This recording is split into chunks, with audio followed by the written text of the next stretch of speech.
श्री परमात्मने नमः।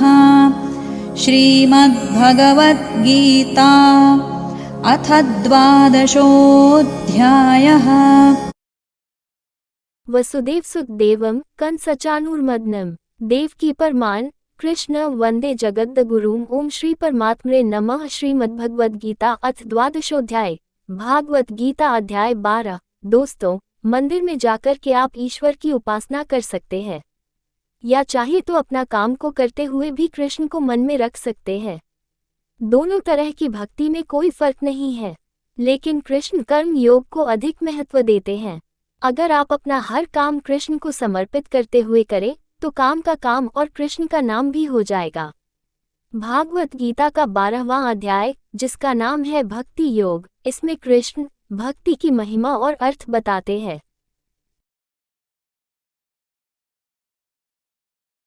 अर्जुन उवाच एवं सततयुक्ता ये भक्तास्त्वां पर्युपासते ये चाप्यक्षरमव्यक्तं तेषां के योगवित्तमाः।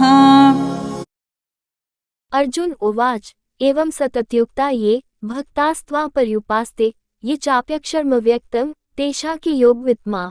अध्याय 12 श्लोक 1। इस श्लोक में अर्जुन एक ऐसा प्रश्न पूछ रहे हैं जिसके बारे में हम सब सोचते हैं। कुछ प्रेमी भक्त जन तो निरंतर कृष्ण के भजन और ध्यान में लगे रहकर उनकी पूजा करते हैं, लेकिन और दूसरे भी भक्त होते हैं जो कि केवल अविनाशी सच्चिदानंदन निराकार ब्रह्म को ही भजते हैं। तो इन दोनों प्रकार के भक्तों में अति उत्तम कौन है? जिस कृष्ण के रूप को हम जानते हैं वो सगुण है। एक होता है ब्रह्म, जिसका अंश हम सब में है। उस निराकार परमात्मा को निर्गुण कहते हैं। ऐसे दो अलग अलग भजने वालों में कृष्ण को ज्यादा मान्य कौन है?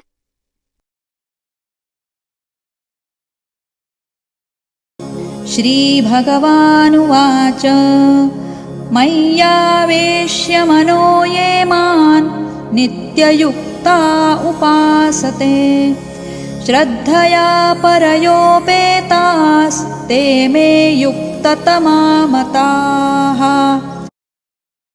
श्री भगवान उवाच मय्यावेश्य मनो ये मां नित्ययुक्ता उपासते श्रद्धया परयोपेता मे युक्ततमा मता। अध्याय 12 श्लोक 2। श्री भगवान बोले, जो लोग मुझमें में मन को लगाकर निरंतर मेरे भजन में लगे रहते हैं, ऐसे भक्त जन श्रद्धा से युक्त मेरे सगुण रूप को बजाते हैं, वे मुझको उत्तम योगी मान्य है। बंसी बजैया रास रचया ये कृष्ण का सगुण रूप है। सगुण रूप मतलब जहाँ पर एक आकर है, एक अस्तित्व है, एक पहचान है, जिसका कि उसके गुणों के माध्यम से आप किसी को उदाहरण दे सकते हैं। और निर्गुण रूप में कोई आकर नहीं, कोई अस्तित्व नहीं, बस एक परम तत्व होता है। कृष्ण कहते हैं कि उनके सगुण रूप को पूजने वाले योगी उन्हें बहुत पसंद है।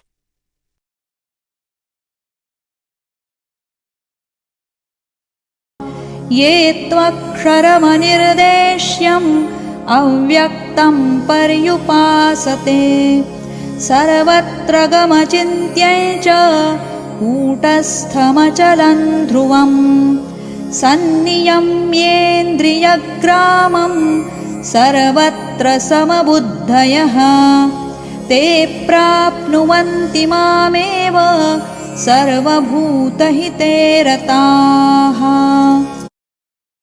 ये त्वक्षरम निर्देश्यम अव्यक्तम पर्युपास्ते सर्वत्रगमचिन्त्यं च कूटस्थं चली ध्रुवम्। अध्याय 12 श्लोक 3। सन्नियम्येन्द्रियग्राम सर्वत्र संबुद्धय ते प्राप्नुवन्ति मामेव सर्वभूतहिते रता। अध्याय 12 श्लोक 4। सगुण रूप को भजने वाले योगी कृष्ण को उत्तम लगते हैं, लेकिन इन श्लोक में वो उससे आगे बता रहे हैं। कृष्ण कहते हैं कि जो पुरुष अपनी इंद्रियों को भली प्रकार वश में करके मन बुद्धि से परे उसे सर्वव्यापी नित्य अचल निराकार अविनाशी सच्चिदानंद ब्रह्म को निरंतर एक भाव से भजते हैं, वे योगी मुझको ही प्राप्त होते हैं। जो सगुण रूप में कृष्ण को भजते हैं वो कृष्ण को पसंद है, लेकिन जो निर्गुण ब्रह्म को पूजते हैं वह भी सीधे कृष्ण को ही प्राप्त होते हैं। आपको जैसा ठीक लगे आप वैसे अपने इष्ट को भर सकते हैं।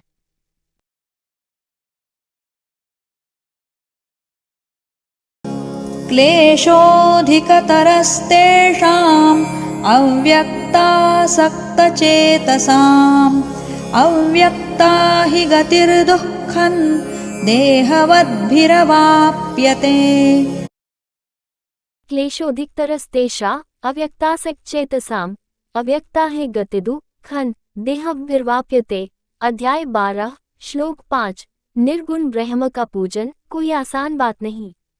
कृष्ण बता रहे हैं कि उसे निराकार ब्रह्म में आसक्त चित्त वाले पुरुषों की साधना में विशेष परिश्रम होता है, क्योंकि आपको अपना देह अभिमान छोड़ना पड़ता है। जब निराकार को पूजेंगे तो स्वाभाविक है कि आप आकर में आस्था नहीं कर सकते। उसके लिए खुद के देह का, खुद के आकार का जो स्वाभिमान है वो भी तो छोड़ना होगा। कृष्ण कहते हैं कि जब तक देह का भान है तब तक अव्यक्त की प्राप्ति बहुत मुश्किल है। ऐसा नहीं है कि निर्गुण की उपासना गलत है, बस ये कि बहुत ही दुष्कर है। इसी के बारे में कृष्ण चेतावनी दे रहे हैं।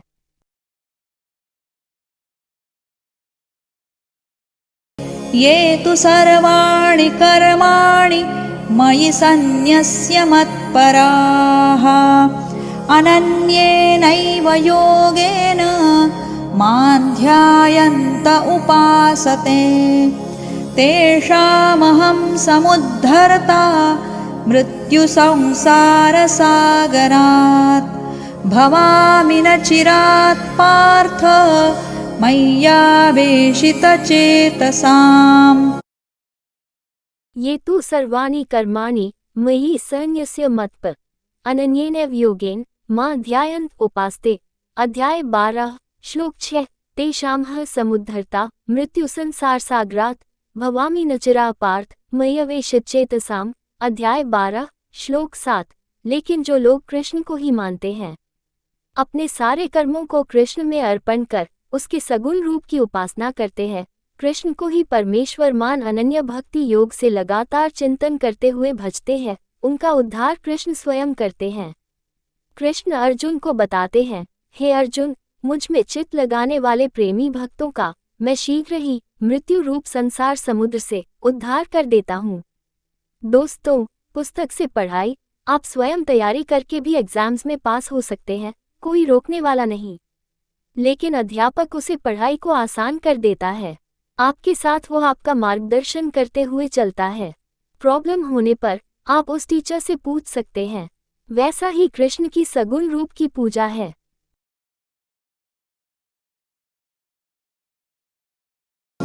मय्येव मन आधत्स्व मयि बुद्धिं निवेशय निवसिष्यसि मय्येव अत ऊर्ध्वन्न संशयः।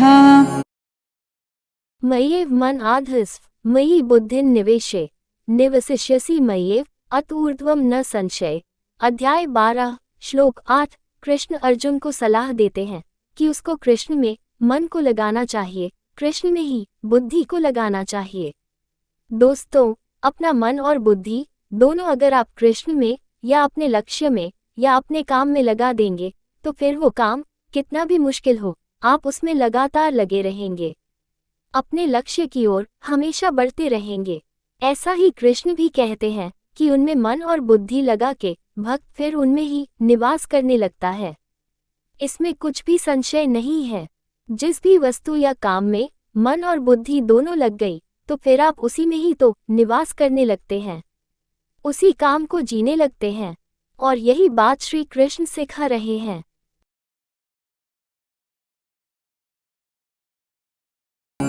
अथ चित्तं समाधातुं न शक्नोषि मयि स्थिरम् अभ्यासयोगेन ततो मामिच्छाप्तुं धनञ्जय। अथ चित् समाधातुं न शक्नोषि मयि स्थिर अभ्यासयोगेन ततो मामिच्छाप्तुं धनंजय। अध्याय 12 श्लोक 9। ये कह तो दिया कि मन और बुद्धि को कृष्ण में यानी कर्म में लगाना है, लेकिन क्या यह आसान है? नहीं, बिल्कुल भी नहीं। मन कभी रुकता नहीं दोस्तों। मन का स्वभाव ही ऐसा है कि आप इसे जो करने को कहेंगे यह उसका उल्टा करने की ही कोशिश करेगा। इसको रोकना ही दुनिया का सबसे दुष्कर काम है। दुष्कर तो है, मुश्किल है, परंतु असंभव नहीं। इसी मन को साधने के लिए कृष्ण अर्जुन से कहते हैं, यदि तुम मन को मुझमें अचल स्थापना करने के लिए समर्थ नहीं है तो हे अर्जुन, अभ्यास रूप योग द्वारा मुझको प्राप्त होने के लिए इच्छा कर। अभ्यास ही इस मन को नियंत्रण में करने का उपाय है।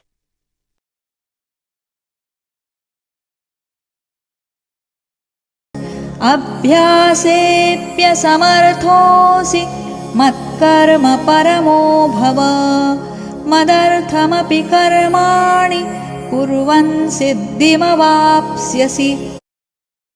अभ्यासेऽप्यसमर्थोऽसि मत्कर्म परमो भव मदर्थमपि कर्माणि कुर्वन् सिद्धिमवाप्स्यसि। अध्याय 12 श्लोक 10। मन को संयम में करने का तरीका कृष्ण ने बताया, और वो है अभ्यास। और यदि कोई योग का लगातार अभ्यास करने में भी समर्थ नहीं तो भी उसके लिए कृष्ण रास्ता बता रहे हैं, और वो रास्ता है केवल और केवल कृष्ण के लिए कर्म करना। अपना हर कर्म कृष्ण को सौंपकर अगर आप अपने मन, वाणी और शरीर को भी कृष्ण को ही समर्पित कर देंगे तो भी आपको ईश्वर की प्राप्ति हो जाएगी। दोस्तों, इसका मतलब ये बिल्कुल भी नहीं कि आप 24 घंटे कृष्ण की पूजा पाठ में लगे रहे।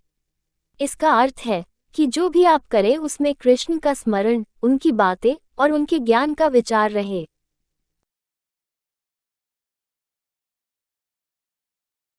अथैतदप्यशक्तोऽसि कर्तुं मद्योगमाश्रितः सर्वकर्मफलत्यागं ततः कुरु यतात्मवान्। अथैतदप्यशक्तोऽसि कर्तुं मद्योगमाश्रित सर्वकर्मफलत्याग तत् कुरु यतात्मवान्। अध्याय 12 श्लोक 11। कृष्ण अर्जुन से कहते हैं, हे अर्जुन, अपने सारे कर्म तू मुझको समर्पित कर। अपना मन और शरीर मुझमें लगाने में समर्थ न हो सके तो एक और उपाय है, और वो है कर्मों के फल का त्याग। कर्म करते हुए लाभ हानि का न सोच, फायदे नुकसान की चिंता न करते हुए अगर अपनी मन और बुद्धि पर विजय कर लेता है तो इस उपाय से तू मुझे प्राप्त कर सकता है। दोस्तों, सोचिए, अगर आपने अपने कर्म के लाभ और हानि के बारे में नहीं सोचा तो मन में कभी बुरे विचार आ ही नहीं सकेंगे, क्योंकि मन में गलत विचारों का आगमन ही लालच यानी कि लोभ से होता है।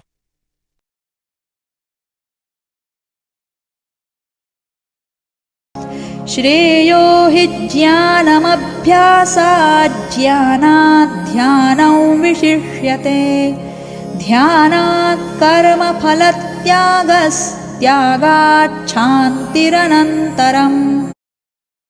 श्रेयो है ज्ञानमभ्यासात् ज्ञानाध्यान विशिष्यते ध्यानाकं फलत्यागस्त्यागः त्यागात् शान्तिरनन्तरम्। अध्याय 12 श्लोक 12। कृष्ण कहते हैं कि मर्म को न जानकर किए हुए अभ्यास से ज्ञान श्रेष्ठ है। यानी कि अगर आप जानते ही नहीं कि आप अभ्यास क्यों कर रहे हैं तो उस अभ्यास का क्या फायदा, उस अभ्यास से आप क्या पाएंगे? इससे कहीं अच्छा है ज्ञान। कृष्ण कहते हैं, ज्ञान से मुझ परमेश्वर का ध्यान श्रेष्ठ है। अभ्यास से श्रेष्ठ है ज्ञान, ज्ञान से भी बड़ा है ध्यान यानी कि मेडिटेशन। दोस्तों, और एक चीज ऐसी भी है जो इन सबसे बड़ी है, और वो है कर्मों के फल का त्याग। अगर आप अपने कर्मों के फल को त्याग सकते हैं तो उससे बड़ी पूजा कोई नहीं।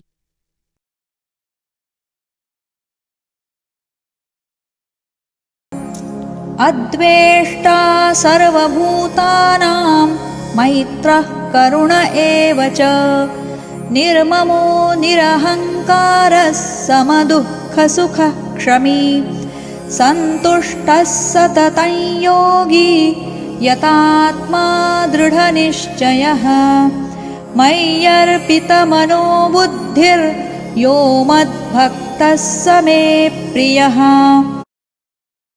अर्जुन उवाच अद्वेष्टा सर्वभूतानां मैत्र करुण एव च निर्ममो निरहंकार समदुःखसुख क्षमी। अध्याय 12 श्लोक 13। संतुष्ट सततं योगी यतात्मा दृढ़निश्चय मयि अर्पित मनोबुद्धे यो मद्भक्त स मे प्रिय। अध्याय 12 श्लोक 14। जो पुरुष हर तरह के द्वेष भाव से रहित है, जो किसी से जलन नहीं रखता, जिसमें स्वार्थ नहीं, जो सबसे प्रेम करता है, जो दयालु तो है लेकिन जिसमें ममता नहीं, वो पुरुष जो अहंकार से रहित है, सुख और दुख को एक जैसा देखता है, क्षमावान है, अर्थात अपराध करने वालों को भी भय रहित आश्रय देता है, और जो योगी निरंतर संतुष्ट है, मन इंद्रियों सहित शरीर को वश में किए हुए हैं और मुझमें में दृढ़ निश्चय वाला है, वह मुझमें अर्पण किए हुए मन बुद्धि वाला मेरा भक्त मुझको अति प्रिय है। कृष्ण ने उन सारे गुणों की व्याख्या कर दी है दोस्तों जो उन्हें प्रिय है, और स्वाभाविक है कि जो पुरुष इन गुणों को प्राप्त करने की कोशिश भी करेगा ना, तो वो भी कृष्ण को प्रिय ही होगा।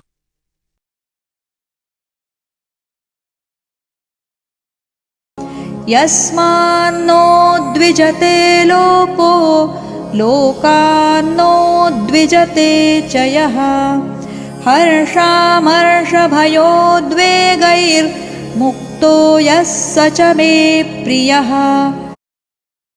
श्री भगवान उवाच यस्मानोद्विजते लोको लोकानोद्विजते च यः हर्षामर्षभयोद्वेगैः मुक्तो यः स च मे प्रियः।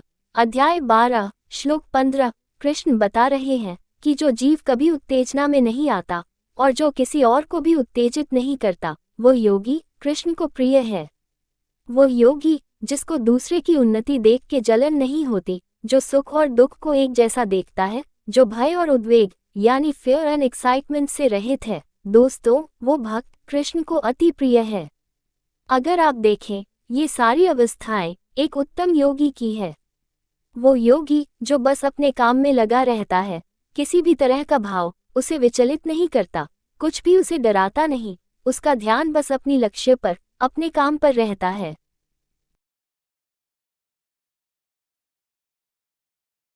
अनपेक्षः शुचिर्दक्ष उदासीनो गतव्यथः सर्वारम्भ परित्यागी यो मद्भक्तः स मे प्रियः।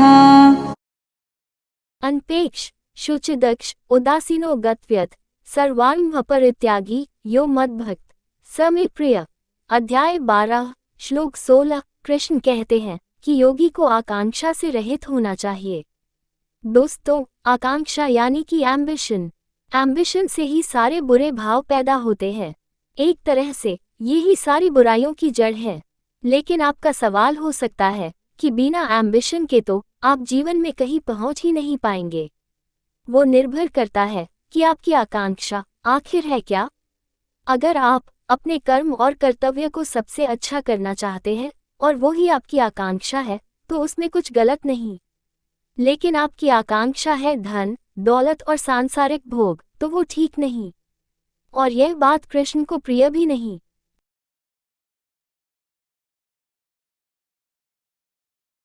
यो न हृष्यति न द्वेष्टि न शोचति न काङ्क्षति शुभाशुभपरित्यागी भक्तिमान्यः स मे प्रियः समशत्रौ च मित्रे च तथा मानापमानयोः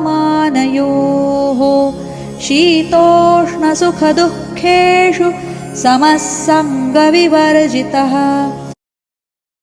यो न हृष्यति न द्वेष्टि न शोचति न कांक्षति शुभाशुभ परित्यागी भक्तिमान्य स मे प्रिय। अध्याय 12 श्लोक 17। सम शत्रौ च मित्रे च तथा मानापमानयोः शीतोष्ण सुख दुःखेषु सम संगविवर्जित। अध्याय 12 श्लोक 18। जो जरूरत से ज्यादा हर्षित नहीं होता वो कृष्ण को प्रिय है। जरूरत से ज्यादा खुशी आने वाले जरूरत से ज्यादा आने वाले दुख की निशानी होती है। दोस्तों सुख दुख भी दिन रात की तरह है, एक के बिना दूसरे का होना संभव ही नहीं। इसीलिए योगी सुख और दुख दोनों को एक ही समझता है। वो योगी न द्वेष करता है, न शोक करता है, न कामना करता है, तथा जो शुभ और अशुभ संपूर्ण कर्मों का त्यागी है, वह भक्ति युक्त पुरुष कृष्ण को प्रिय है। जो शत्रु और मित्र में और मान और अपमान में एक जैसा है, तथा सर्दी गर्मी और सुख दुख आदि द्वंद्वों में सम है, और आसक्ति से रहित है वही कृष्ण को प्रिय है। योगी तटस्थ होता है दोस्तों। बाकी लोगों की तरह शोक, कामना, उत्तेजना उसे परेशान नहीं करती। वो बस अपने कर्मों में नियत रहता है। तुल्यनिन्दा स्तुतिर्मौनी सन्तुष्टो येन केनचित् अनिकेतः स्थिरमतिर्भक्तिमान् मे प्रियो नरः। तुल्यनिदा स्तुति मौनी संतुष्टो यान केंचे अनिकेत स्थिरम ते भक्तिमान में प्रियो नर। अध्याय 12 श्लोक 19। जब आपकी तारीफ होती है तो मन कैसे खुशी से भर जाता है, पांव जमीन पर नहीं पड़ते। और वही अगर हमारी निंदा हो तो कितना बुरा लगता है।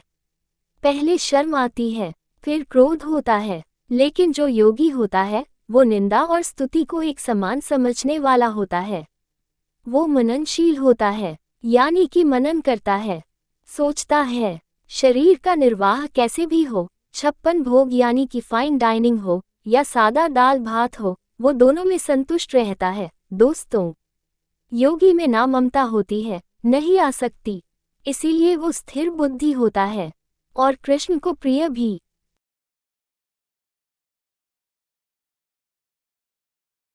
ये तु धर्म्यामृतमिदं यथोक्तं पर्युपासते श्रद्धाना मत्परमा भक्तास्तेतीव मे प्रियाः। ये तु धर्मयामृतमिदं यथोत्पर्युपास्ते श्रद्धाना मत्परमा भक्तास्तेतीव मे प्रिया। अध्याय 12 श्लोक 20। जो पुरुष, जो योगी श्रद्धा युक्त है वह कृष्ण को प्रिय है।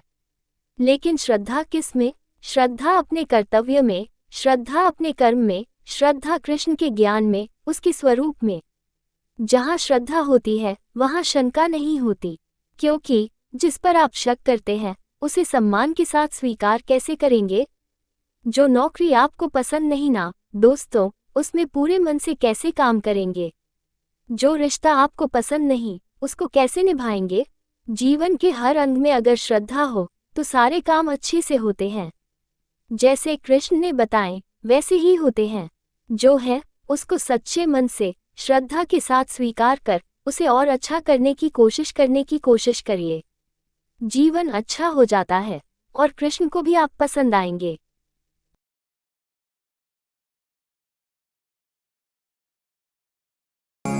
ॐ तत्सदिति श्रीमद्भगवद्गीतासु उपनिषत्सु ब्रह्मविद्यायां योगशास्त्रे श्रीकृष्णार्जुनसंवादे भक्तियोगो नाम 12 ॐ श्रीकृष्णार्पणमस्तु।